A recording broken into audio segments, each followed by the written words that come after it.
नमस्कार दोस्तों, स्वागत है आपका आपके अपने यूट्यूब चैनल अपनी कोचिंग पे। जैसा कि आप जानते हैं, आज है एसएससी एमटीएस के लास्ट दिन का एग्ज़ाम और आज है 14 सितंबर और आज है वो एसएससी एमटीएस एग्ज़ाम समाप्त हो जाएगा। तो अभी हम इसके फर्स्ट शिफ्ट के एनालिसिस के बारे में बात करेंगे, इसके बाद सेकंड और थर्ड शिफ्ट के बारे में बात करेंगे। तो पहले बात करते आज का फर्स्ट शिफ्ट के बारे में। तो आज फर्स्ट शिफ्ट में पूछा गया था कि सत्तरिया नृत्य है वो किस राज्य से संबंधित है। तो इसका संबंध है वो है असम से। और सत्तरिया नृत्य है वो भारत के 8 शास्त्रीय नृत्यों में से एक है। बात करते हैं भारत के 8 शास्त्रीय नृत्यों की।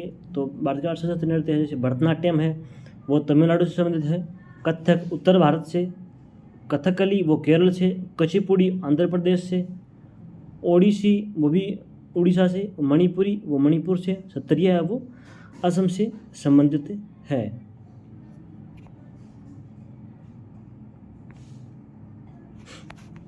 अगला क्वेश्चन है कि संविधान में 86वां संविधान संशोधन कब हुआ था। तो यह 2002 में हुआ था। इसके अलावा बात करें कंप्लीट तो 86वां संविधान संशोधन 12 दिसंबर 2002 को हुआ था। इस संशोधन ने अनुच्छेद 21A को जोड़ा और घोषित करता है यह कि राज्य 6 से 14 वर्ष की आयु के सभी बच्चों को मुफ्त और अनिवार्य शिक्षा प्रदान करेगा। इस अधिकार को लागू करने के लिए संसद ने 2009 में निःशुल्क और अनिवार्य शिक्षा अधिनियम पारित किया था। यह अधिनियम 1 अप्रैल 2010 को लागू हुआ था। अगला क्वेश्चन है कि महात्मा गांधी का पूरा भारत घूमने को सलाह किसने दी थी। तो इसकी सलाह है वो गोपाल कृष्ण गोखले ने दी थी। इसकी सलाह जो कि महात्मा गांधी के हैं वो गुरु थे, गोपाल कृष्ण गोखले। उन्होंने सलाह दी थी कि आप 1 वर्ष तक है पूरे भारतवर्ष में घूम के देखो क्या स्थिति है भारत की। अगला क्वेश्चन है कि अदिश राशियाँ कौन कौन सी होती हैं। तो कल पूछा गया था कि सदिश राशियाँ कौन सी हैं, आज पूछी जाएगा अदिश राशि कौन सी है। तो बात करें अदिश राशियों के बारे में, तो जिन भौतिक राशियों में केवल परिमाण होता है और कोई दिशा नहीं होती है उन्हें अदिश राशियाँ कहते हैं। जैसे कि एक अदिश राशि है वो उचित इकाई के साथ एक एकल संख्या द्वारा निर्दिष्ट की जा सकती है। जैसे द्रव्यमान है अदिश राशि है, आयतन, घनत्व, समय, तापमान, विद्युत धारा, इनमें केवल परिमाण होता है, इनमें एक दिशा नहीं होती है। जैसे ये राउंड में भी हो सकती है, विद्युत धारा है वो किधर भी चल सकती है, कोई दिशा नहीं है उसकी। अगला क्वेश्चन है कि विवेकानंद रॉक मेमोरियल गार्डन है वो कहाँ स्थित है। तो यह भारत के सबसे दक्षिणी छोर कन्याकुमारी है, वहाँ पे है। और कन्याकुमारी कहाँ पे है, तमिलनाडु में कन्याकुमारी है। तो कन्याकुमारी में स्थित है। ये आप देख सकते हैं चित्र में कि ये विवेकानंद रॉक मेमोरियल गार्डन की तस्वीर है। ये स्थित 2 चट्टानों के बीच में स्थित ये है, विवेकानंद रॉक मेमोरियल गार्डन स्थित है कन्याकुमारी में। अगला क्वेश्चन है कि भारतीय ओलंपिक संघ अध्यक्ष किसे बनाया है। भारतीय ओलंपिक संघ का अध्यक्ष किसे बनाया है। तो धावक है वो पीटी उषा धावक है, उनको है वो भारतीय ओलंपिक संघ का अध्यक्ष बनाया गया है। अगला क्वेश्चन है कि बिहार का जनसंख्या घनत्व कितना है। तो बिहार का जनसंख्या घनत्व वो 1106 है और जनसंख्या घनत्व के मामले में बिहार है वो सबसे ऊपर है, इसलिए बिहार का पूछा गया है। और अगर आपको पूछे कि सबसे अधिक जनसंख्या किसकी राज्य की स्थित है, सबसे जनसंख्या किसकी अधिक है, तो वो है यूपी की। केंद्र शासित प्रदेश में बात करें जनसंख्या घनत्व की तो वो है दिल्ली का सबसे अधिक 11,000 की पार है वो। और सबसे अधिक साक्षर पूछे तो वो केरल है, सबसे कम साक्षर पूछे तो वो बिहार है। अगला क्वेश्चन है कि अमर जीवोन किसकी रचना है। तो यह रस सुंदरी देवी है, उनकी यह आत्मकथा है।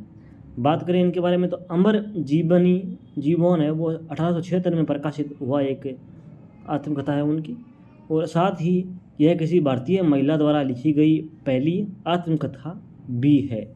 यह बांग्ला भाषा में लिखी गई थी और रस सुंदरी देवी है, इन्होंने यह अपने जीवन के ऊपर लिखी थी। उन्होंने कैसे बाल वधू थी वो, उनके ऊपर क्या क्या साथ बीता, उनके साथ में क्या क्या उन्होंने वो अपने सर्वाइव किया, कैसे सर्वाइव किया, तो उनका बाल विवाह हो गया था। उस आधार पे ये पुस्तक अपनी जीवन में लिखी गई है और यह पहली ऐसी पुस्तक है जो किसी महिला के द्वारा लिखी गई आत्मकथा थी उस समय की। बहुत आसान बात नहीं है ये। 1876 में आप अंदाज़ा लगा दीजिए कि बहुत उस समय महिलाओं को आज़ादी कहाँ, बिल्कुल ना क्या आज़ादी थी ही नहीं। अगला क्वेश्चन है कि जाकिर हुसैन का संबंध है वो किस वाद्य यंत्र से है। तो ये क्वेश्चन कल भी पूछा गया था, आगे भी हो सकता है आपके एसएससी एग्जाम हो उनमें पूछे। तो उनका संबंध तबला वादन से है।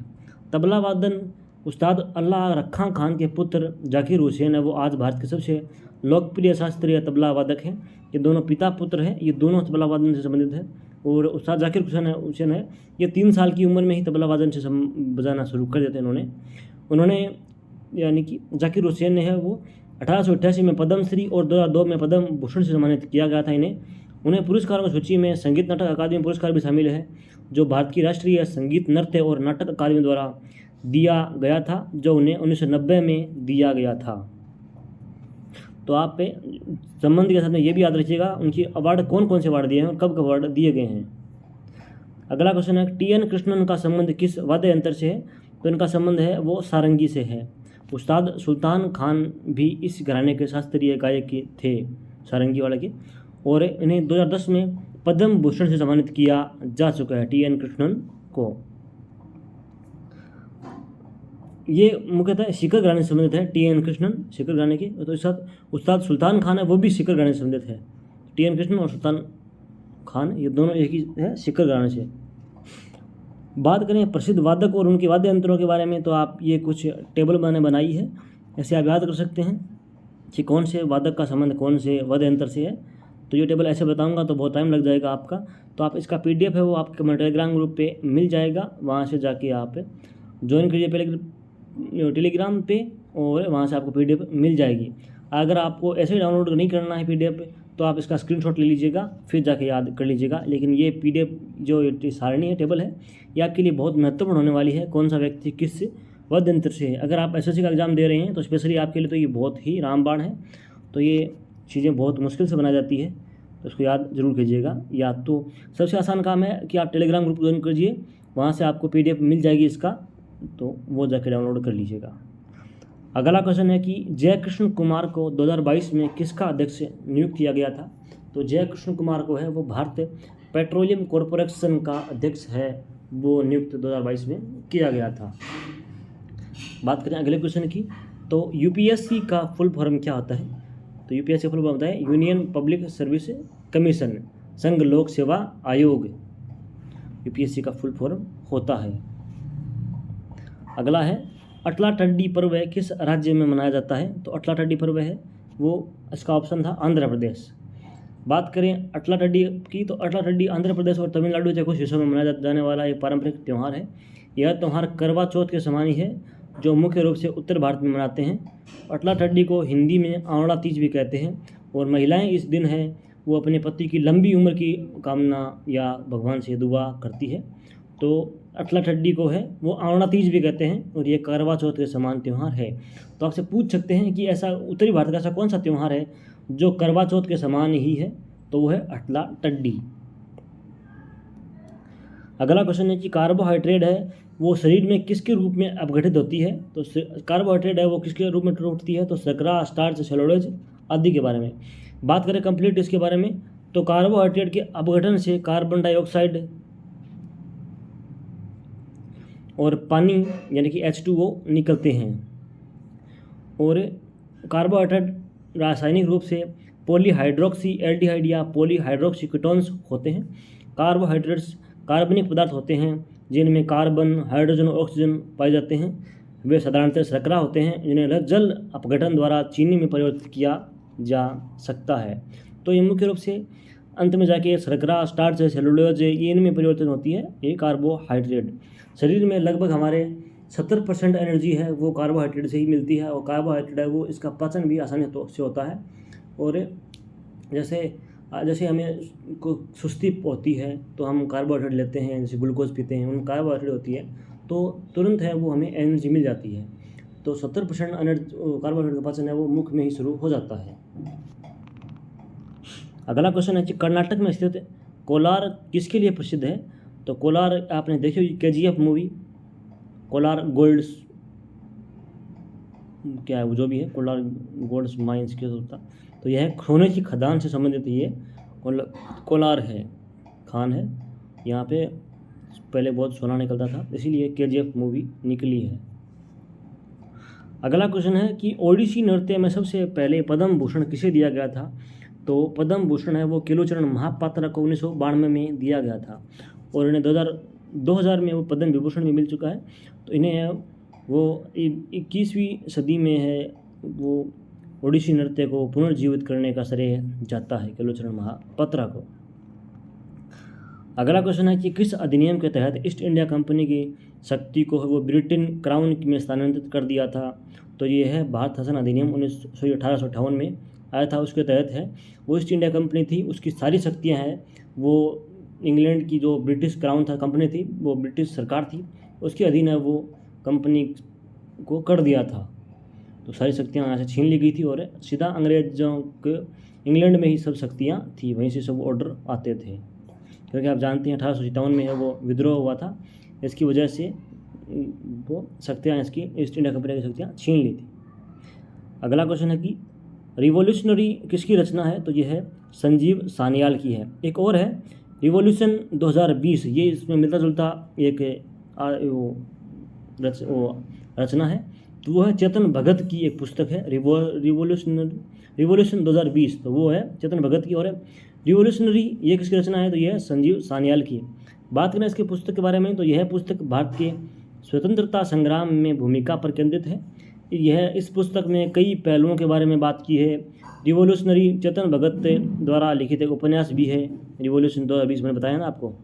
और यह पुस्तक 2011 में प्रकाशित हुई थी, और यह पुस्तक जुनून, लालच और आत्म खोज की यात्रा को त्रिकोण के बारे में बताती है। तो ये है रिवॉल्यूशनरी चेतन भगत वाली पुस्तक के बारे में है, और ये है संजीव सान्याल की, जो कि स्वतंत्रता संग्राम के ऊपर आधारित है। तो ये दोनों पुस्तक अलग अलग है। अगला क्वेश्चन है राजकोषीय घाटा क्या होता है? तो हमने कल भी बात की थी राजकोषीय घाटा की। जब सरकार को आय कम हो और सरकार व्यय ज़्यादा कर दे तो उसे राजकोषीय घाटा कहते हैं। अगर सरकार को आय ज़्यादा हो और व्यय कम हो तो उसे राजकोष फायदा कहते हैं। और अगर बराबर हो दोनों संतुलित बजट भी कहते हैं, उसे संतुलित बजट कहते हैं। ये कुछ ऐसा हमने कल बताया था आपको कि बजट 3 प्रकार से होता है, घाटा वाला, फायदे वाला और संतुलित वाला। तो ये बताया था मैंने, इसमें कुछ ज़्यादा गणित नहीं है। अगला है द पैलेस ऑफ इल्यूजन पुस्तक के लेखक कौन है? तो यह पुस्तक है वो चित्रा बनर्जी दीवारुकनी की है। बात करें इसके बारे में, खास बात क्या है? तो यह एक महाभारत की पुनर्व्याख्या है जिसे पांचाली या द्रौपदी के दृष्टिकोण से बताया गया है। दीवारुकनी एक भारतीय अमेरिकी लेखिका और एक कवयित्री है। उनकी 2 नवीनतम कविताएं ब्लैक कैंडल और लिविंग युबा सिटी है। द पैलेस ऑफ एंजल्स 2008 में डबलडे द्वारा प्रकाशित किया गया था। ये पुस्तक कब प्रकाशित हुई थी? 2008 में प्रकाशित हुई थी ये पुस्तक। अगला क्वेश्चन है कि श्रीमती एन राजम का संबंध किस वाद्य यंत्र से है? तो इनका संबंध है वो वायलिन से है, और इन्हें श्रीमती राजम को 2004 में कला के क्षेत्र में पद्म भूषण से भी सम्मानित किया जा चुका है।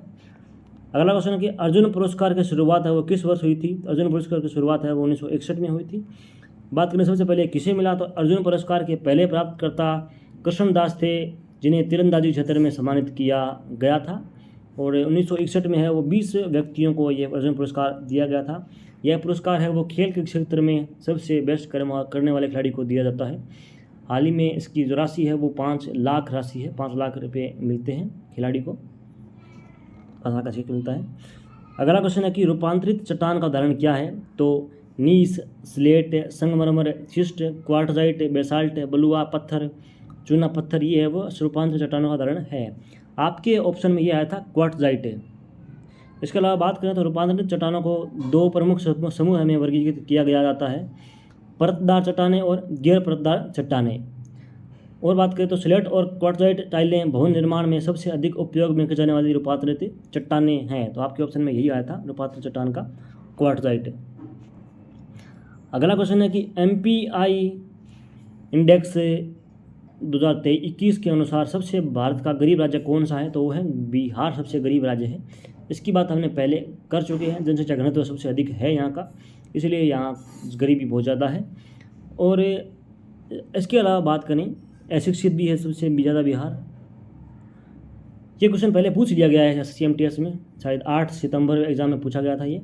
तो इसके अलावा बात करें तो नीति आयोग के बहुआयामी गरीबी सूचकांक है MPI के अनुसार भारत का सबसे गरीब राज्य वो बिहार है। बिहार की 52% आबादी गरीब है। तो आपको ये भी याद रखना है कि MPI जो बहुआयामी गरीबी सूचकांक है वो कौन सा मंत्रालय वो इसको लॉन्च करता है, तो वह नीति आयोग है के द्वारा इंडेक्स तैयार की जाती है। और बिहार के बाद अब वो झारखंड, उत्तर प्रदेश और मध्य प्रदेश में देश का सबसे गरीब ज़्यादा जनसंख्या रहती है। आपसे जो पहले पूछा गया था 8 तारीख को, वो पूछा गया था कि MPI इंडेक्स 2021 के अनुसार 4 नंबर पे वो कौन सा राज्य है, तो वो था Madhya Pradesh. 1 number, 2 number, 3 number, 4 number पूछा गया आपसे। तो हमने जो 4 है, टॉप 4, उनकी बात कर ली है हमने। इसके अलावा बात करें सबसे अमीर राज्य की, तो केरल 0.55% के साथ लगातार दूसरी बार देश का सबसे गरीब राज्य बनकर उभरा है। सॉरी, गरीब नहीं, सबसे अमीर है, सॉरी, ये अमीर है, अमीर राज्य बनकर उभरा है। केरल का एर्नाकुलम जिला भारत का एकमात्र ऐसा जिला है जो शून्य गरीबी है जिसमें, और केरल पूरे में केरल में है वो 0.55% गरीबी ही है। यानी कि आप ये लगा लीजिए कि 1000 में से वो 5 व्यक्ति ही इसमें गरीब हैं। तो दोस्तों ये था आज के हमारे सेगमेंट का वीडियो आपको कैसा लगा हमें कमेंट बॉक्स में ज़रूर बताइएगा। अगर आपको वीडियो पसंद आए तो वीडियो को लाइक कीजिए, शेयर कीजिए और चैनल को सब्सक्राइब जरूर कर लीजिएगा। अगर आपको इसका PDF चाहिए तो आप हमारे टेलीग्राम ग्रुप को ज्वाइन कर सकते हैं, जिसका लिंक आपको वीडियो के डिस्क्रिप्शन बॉक्स में मिल जाएगा। इसके अलावा SSC-MTS के जितने भी 2023 में क्वेश्चन पूछे गए थे, SSC-MTS, CGL, CHSL सभी एग्जामों की PDF है वो एक बना दी है हमने सेपरेट। 1800-1900 क्वेश्चन है उसमें। वो PDF आप अगर आपका आगे एग्ज़ाम है SSC का, तो उसके लिए आपके लिए बहुत ही वो इम्पोर्टेंट होने वाली है। इसके अलावा 1 सितंबर से लेकर आज तक जितने भी एग्ज़ाम हुए हैं, जितने शिफ्टों की, सभी शिफ्टों का एग्ज़ाम का एनालिसिस हमने वो करवाया है और उसका PDF भी आपको टेलीग्राम पे मिल जाएगा। तो दोस्तों ऐसे हमारे चैनल पर सपोर्ट बनाए रखिएगा। देखते रहिए आपका अपना चैनल अपनी कोचिंग।